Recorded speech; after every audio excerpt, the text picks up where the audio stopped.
السلام عليكم ورحمة الله وبركاته. في هذه الحصة إن شاء الله غادي نتكلموا على لي تريونغل سامبلابل.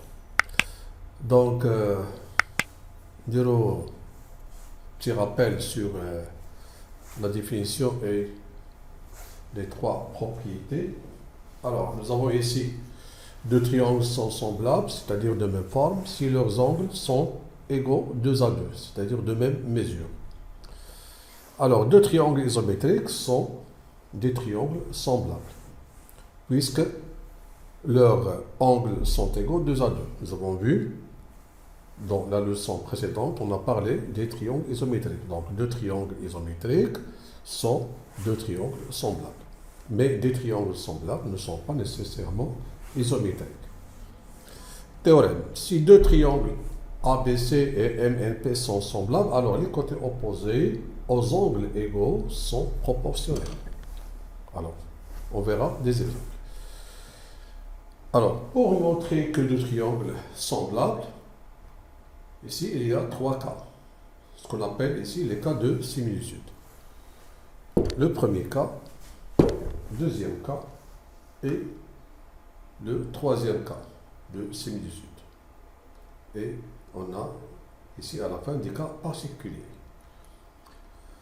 Alors, pour montrer que deux triangles sont semblables, on peut appliquer le premier cas de similitude. Alors, la propriété, si deux triangles ici ont deux angles respectivement de même mesure, c'est-à-dire égaux, alors ils sont semblables. Donc, il suffit de montrer ici que dans deux triangles, on a deux angles respectivement de même mesure. Ici, le deuxième cas de similitude, maintenant, le deuxième cas de similitude, lorsque un triangle, alors je vais expliquer ça ici, nous avons ici deux triangles ABC et un triangle EFG. Alors si par exemple, on a l'angle A,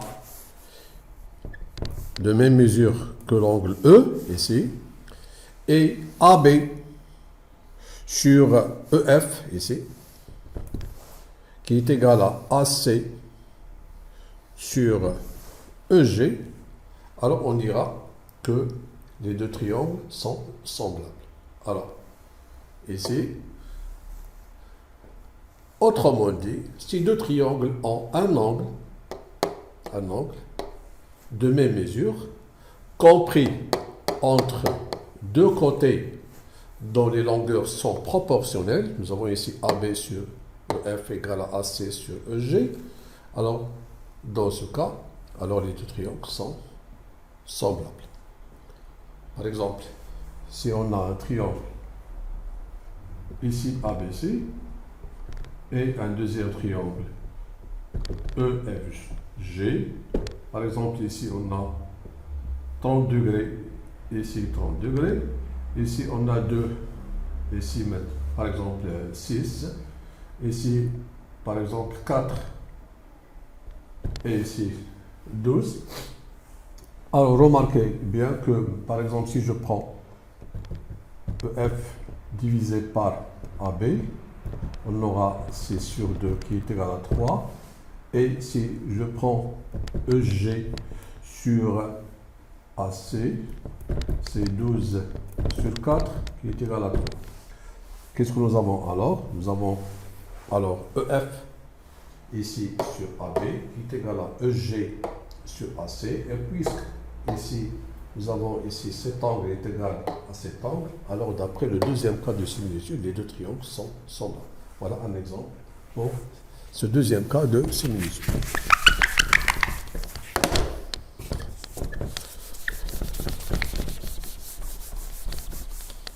Passons maintenant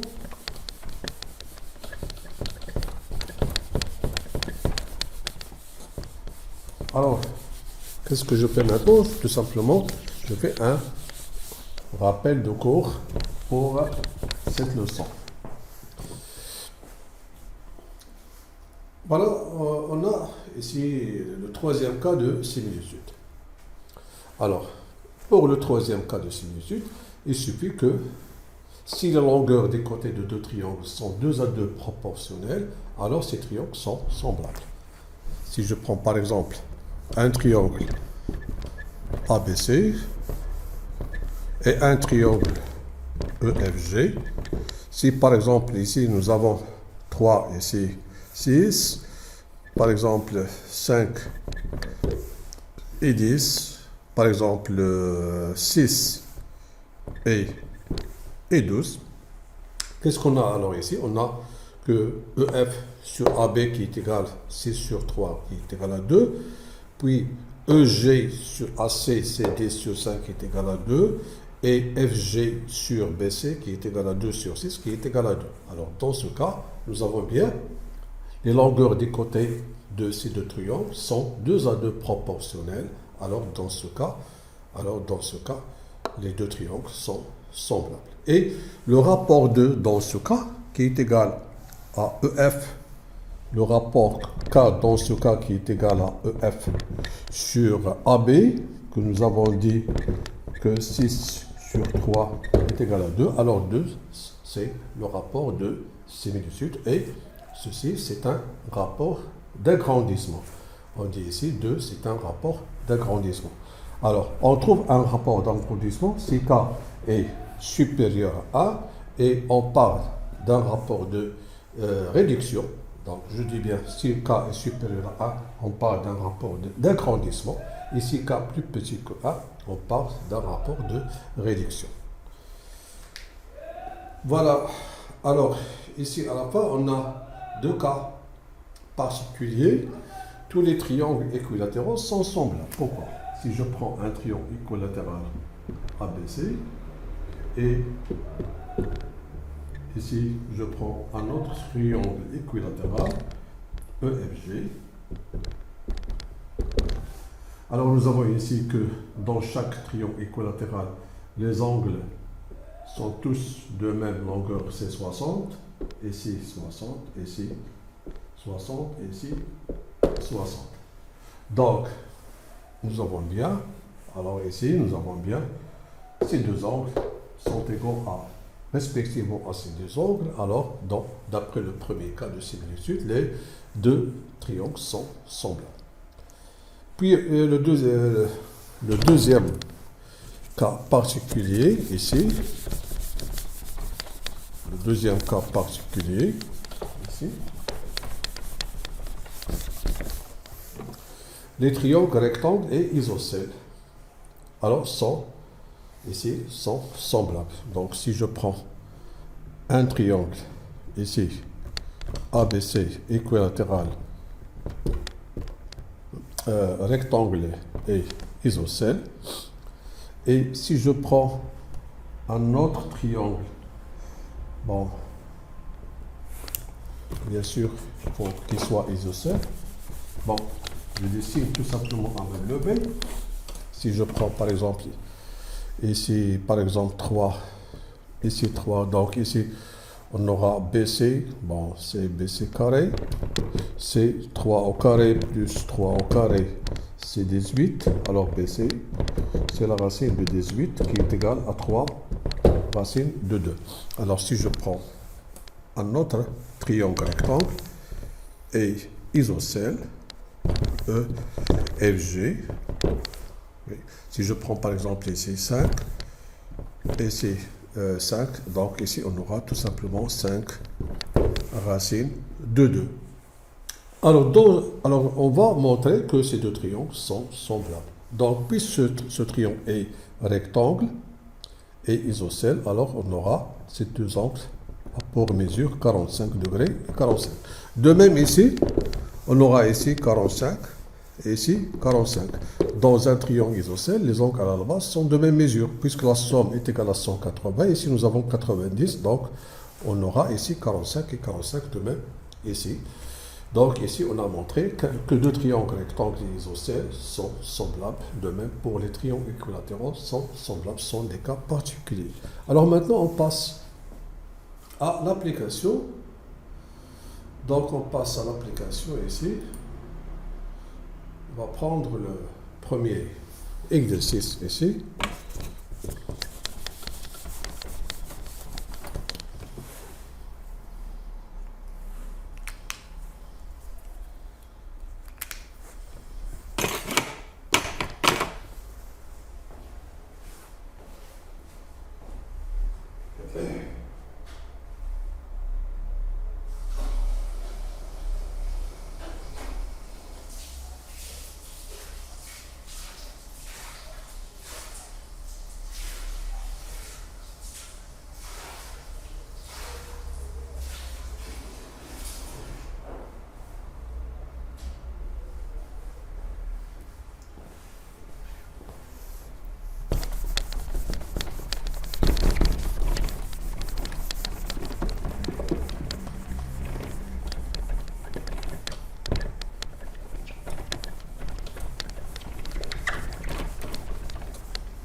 Alors, on corrige maintenant l'exercice 1 ici. Bon. Alors, on corrige maintenant l'exercice 1. Alors, dans chaque cas, expliquer pourquoi les deux triangles. Ici, dans chaque cas, les deux triangles sont semblables. Dans le premier cas et le deuxième cas, puis donner, espace ici, le rapport de similitude. Alors, si on prend le premier cas. Alors, dans le premier cas, nous avons ici un triangle rectangle et ici un triangle ici. Rectangle, et dans la mesure de C, c'est 40. Ici, nous avons ici les deux angles 40 et 50. Donc, remarquez bien que l'angle C est égal à D. Alors, qu'est-ce qu'on sait? On sait dans chaque triangle, la somme des mesures des angles est égale à 180. Ça veut dire que ici, l'angle A plus l'angle B plus l'angle C est égal à 180. Donc, on aura ici A plus 90 plus 40 est égal à 180. Alors, on aura 180 moins 130 qui est égal à 50. Voilà. Donc, ici, on a 50 degrés. Donc, maintenant, on n'aura pas besoin de l'angle F. Pourquoi? Parce que nous avons ici, alors dans ces deux triangles, nous avons les deux angles ici C et A sont respectivement de même mesure que les deux angles D et E. Alors qu'est-ce qu'on déduit? On applique maintenant le premier cas de similitude que nous avons vu ici. Alors pour le premier cas de similitude, nous avons dit que si deux triangles ont deux angles respectivement égaux, alors ils sont semblables. Voilà. Donc, ici, tout simplement, on va noter ici. Voilà. Nous avons ici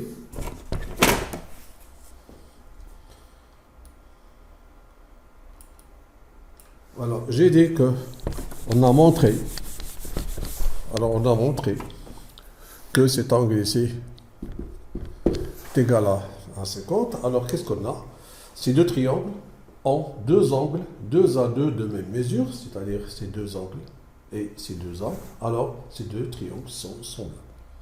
Alors, qu'est-ce qu'on a? On passe du triangle ABC au triangle DEF par un agrandissement. Pourquoi un agrandissement? Ici, donc, on va établir d'abord une relation entre les côtés homologues. Donc, on va expliquer ici pourquoi on a un agrandissement et c'est quoi le coefficient d'agrandissement. Alors, on va établir une relation entre les deux triangles. Nous avons ici le premier triangle, c'est ABC, et le deuxième triangle, c'est DEF. Alors, ici, je note les angles, ou bien les sommets du triangle ABC. Alors, qu'est-ce qu'on a? On a ici l'angle A, qui a pour mesure 50 degrés, égale l'angle E, ici, qui a pour mesure 50 degrés. Donc, l'angle A correspond à l'angle E. Et l'angle C correspond à l'angle D. Donc, ici, ce qui nous reste ici, c'est F. Nous avons dit dans une propriété ici, que si deux triangles sont semblables, alors les côtés opposés aux angles égaux sont proportionnels. Alors les côtés opposés aux angles égaux, ce qu'on appelle encore les côtés homologues. Alors les côtés homologues sont proportionnels. Donc les côtés homologues, alors si je prends l'angle A, alors l'angle A qui correspond à l'angle E, alors le côté opposé à l'angle A, c'est BC, et le côté opposé à l'angle E, c'est DE. Alors, on dira que BC et DF, alors je répète, l'angle opposé à l'angle E, c'est DF, et l'angle opposé à l'angle A, c'est BC. Alors, ici, les côtés BC et DF sont deux côtés homologues, c'est ce qu'on trouve ici. Donc nous avons ici le côté BC, son homologue, c'est le côté FD. Et puisque nous avons dit que les côtés homologues sont respectivement proportionnels, ça veut dire quoi? Ça veut dire que AB sur son homologue qui est EF est égal à AC sur ED qui est égal à ABC sur FD. Alors, ici, on cherche les distances connues ici. Donc, nous avons bien que BC qui est égal à 4 et nous avons ici que DF qui est égal à 6. En simplifiant, alors on a 2 sur 3. Donc, ici, on a 2 sur 3. C'est le rapport de réduction du triangle DEF au triangle ABC. Et alors, si je prends l'inverse, qu'est-ce qu'on aura? On aura ici EF sur AB qui est égal à ED sur AC qui est égal à FD sur BC. C'est l'inverse ici, c'est 3 demi. C'est 3 demi ou bien 6 sur 4. Alors, 6, 3 demi, c'est le coefficient d'agrandissement ici. Donc, qu'est-ce qu'on a noté ici? On passe du triangle ABC, au triangle DEF par un agrandissement. Alors, BC et DF sont, j'ai dit, deux côtés homologues. Un agrandissement, alors, ici, de coefficient, c'est 3 demi qui est égal à 1,5.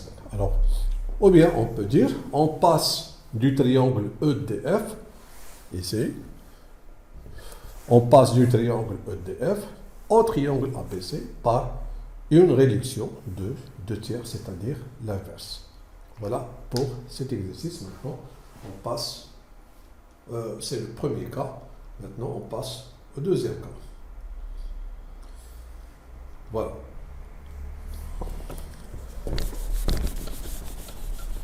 Passons maintenant au deuxième cas ici.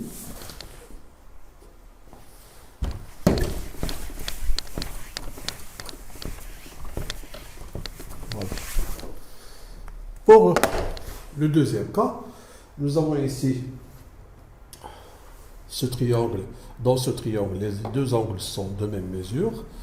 Donc, ici, puisque la somme des mesures des angles est égale à 180, alors la somme ici de A plus C, donc ici c'est un triangle isocèle. Pourquoi? Parce que en B, parce que il a deux angles de même mesure. Donc A plus C, c'est 55 plus 55, c'est 110. Donc B plus 110 est égal à 180. Alors 180 moins 110, c'est 70. Voilà. Ici, nous avons un triangle isocèle. D'après le codage, nous avons un triangle isocèle en E. Donc, ces deux angles sont de même mesure. Donc, l'angle F plus l'angle D plus l'angle E qui est égal à 70 est égal à 180. Donc, puisque F est égal à D, donc je peux noter 2 fois D plus égal 180 moins 70 est égal à 110. Donc, D égale à 110 divisé par 2, c'est 55. Donc, on aura ici 55 et ici 55. Donc, on remarque bien que les trois angles ici sont respectivement égaux sont respectivement égaux 2 à 2 aux angles de ce triangle. Ou bien, tout simplement, on peut prendre que ces deux angles sont respectivement égaux à ces deux angles. Alors, les deux triangles sont semblables. C'est toujours d'après le premier cas de similitude. Maintenant, on demande de déterminer le rapport de similitude. Le rapport de similitude de ces deux triangles. Ces deux triangles ont deux angles 2 à 2 de même mesure. Si je prends par exemple cet angle et cet angle, Voilà, nous avons dit ici 55, ici 55, par exemple. Alors, ces deux triangles sont semblables. Alors, on passe du triangle ABC au triangle DEF par une réduction. Alors, on va montrer pourquoi on a ici une réduction et non pas un agrandissement. Donc, ici, voilà. Nous avons dit c'est 55. Ici, c'est 55. Alors, on va établir pour déterminer le rapport de signe du dessus, c'est-à-dire le rapport qui soit un rapport d'agrandissement ou bien un rapport de réduction, on va établir une relation entre les angles homologues, puis déterminer une relation entre les côtés homologues. Et voilà, maintenant je vais établir une relation entre, ces deux triangles. Alors nous avons ici, c'est 70. Voilà. Ici, nous avons 70. Alors, le côté opposé à l'angle E, donc nous avons bien E qui est égal à B, ici, que E est égal à B. Voilà. E qui est égal à B. L'angle E qui a pour mesure 70, ici, nous avons 70. Alors, le côté opposé à l'angle E, c'est DF. Et le côté opposé à l'angle B, c'est AC. C'est AC. Alors, qu'est-ce qu'on aura ici? On aura que AC, son côté homologue, ici AC, son côté homologue, c'est quoi? C'est DF. C'est DF. Puis encore, nous avons C qui est égal, par exemple, à F. C qui est égal à F. Voilà. Alors, ce qui reste ici, c'est D. Qu'est-ce qu'on aura alors ici? On aura DE sur AB est égal à DF sur AC qui est égal à EF sur BC. Alors, nous avons ici DE. DE, on va remplacer DE par sa valeur, c'est 1,4 et AB c'est 2. Donc, nous avons ici DE sur AB. Donc, je peux effacer ça pour le mettre ici. DE, c'est 1,4 sur 2, c'est-à-dire 14 sur 20. Alors, je simplifie, c'est 7 sur 10 ou bien 0,7. Donc, c'est un rapport de réduction. Pourquoi? Parce que K, ici K, il est plus petit que 1. Donc, qu'est-ce qu'on va noter ici? Donc, on va noter tout simplement que on passe du triangle ABC au triangle de E par une réduction. Alors, le réduction, c'est le rapport de réduction, c'est K qui est égal à DE sur AB et qui est égal à 7 sur 10. Et voilà pour cet exercice.